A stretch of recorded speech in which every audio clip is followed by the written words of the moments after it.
భార్యాభర్తల మధ్య సంభాషణ. పుట్టింటి నుంచి తిరిగి వచ్చిన సుందరిని సుబ్బారావు అడిగాడు. కాఫీ పొడి సీసా ఎక్కడ పెట్టి వెళ్ళావు? ఎంత వెతికినా కనపడలేదు అని. అసలు మీరు ఇంట్లో ఎందుకు పడుకోవడం లేదు? సుందరి కోపంగా అరిచింది.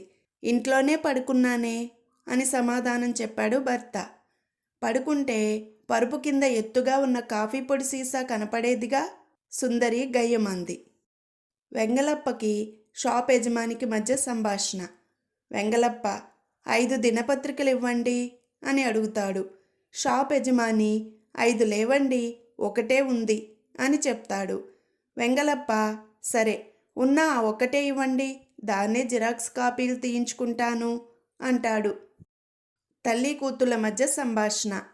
కూతురు, అమ్మా, నాకు ఈరోజు స్కూల్కి వెళ్ళాలనిపించటం లేదు అని చెప్తుంది వాళ్ళమ్మతో.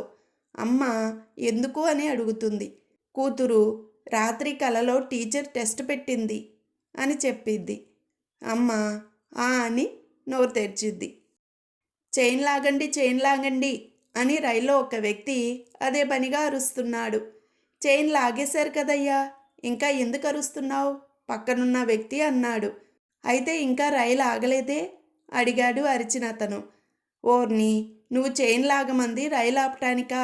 వాడెవడో నీ మెల్లో చైన్ లాక్కెళ్ళాడు కదయ్యా, పక్కనున్న అతను చెప్పాడు. అంటూ నోరెళ్ళబెట్టాడు అతను.